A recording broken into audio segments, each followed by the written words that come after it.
विजया एकादशी व्रत कथा।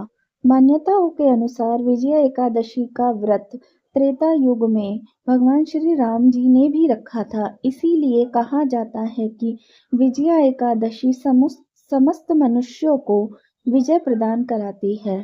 त्रेता युग में जब मर्यादा पुरुषोत्तम श्री रामचंद्र जी वानर सेना सहित लंका प्रस्थान करने लगे और समुद्र के किनारे पहुंचे, तब उस अगाध समुद्र को देखकर उन्होंने लक्ष्मण जी से कहा कि इस समुद्र को हम किस प्रकार पार करेंगे।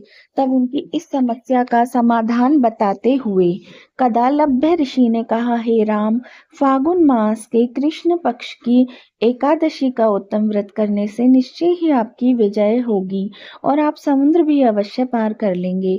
पौराणिक कथा के अनुसार जब रावण ने सीता माँ का हरण किया, तब भगवान श्री राम और उनके अनुज लक्ष्मण अत्यंत चिंतित हो गए।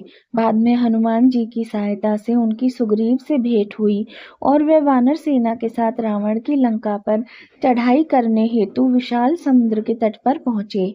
उनके विशाल समुद्र जैसी चुनौती को देख उन्हें समझ में नहीं आ रहा था कि लंका पर आक्रमण कैसे किया जाए। इसके लिए उन्होंने ऋषि मुनियों से प्रार्थना की। सभी ऋषि मुनियों ने श्री राम को वानर सेना सहित विजय एकादशी का व्रत करने का परामर्श दिया। उन्होंने बताया कि किसी भी शुभ कार्य की सिद्धि के लिए व्रत का विशेष महत्व होता है। ऋषियों की बात सुनकर भगवान श्री राम ने फागुन मास के कृष्ण पक्ष की एकादशी तिथि को वानर सेना के साथ विधि विधान पूर्वक विजया एकादशी का व्रत किया और पूजा अर्चना की। कहा जाता है कि विजया एकादशी के व्रत के प्रभाव से ही उन्हें समुद्र पार कर लंका जाने का मार्ग प्राप्त हुआ। इसी व्रत के पुण्य के प्रभाव से श्री राम ने रावण पर विजय प्राप्त की। तभी से विजया एकादशी व्रत का महत्व अत्यधिक बढ़ गया और यह व्रत जनमानस में प्रसिद्ध हो गया।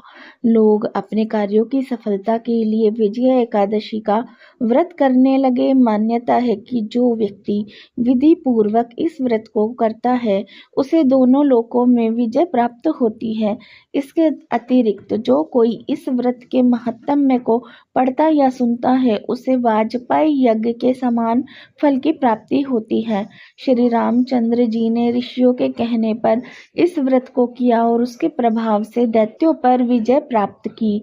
ऐसे में यदि आप विजया एकादशी का व्रत नहीं रख पाए या व्रत नहीं रखते हैं, तो इस दिन श्रद्धा पूर्वक विजया एकादशी व्रत कथा सुनने से भी कार्यों में सफलता प्राप्त होती है। कथा सुनते समय भगवान विष्णु का ध्यान करें और मन ही मन मनोकामना व्यक्त करें। इसी प्रकार की सुंदर वीडियो और महत्तम में सुनने के लिए हमारे चैनल को सब्सक्राइब करें।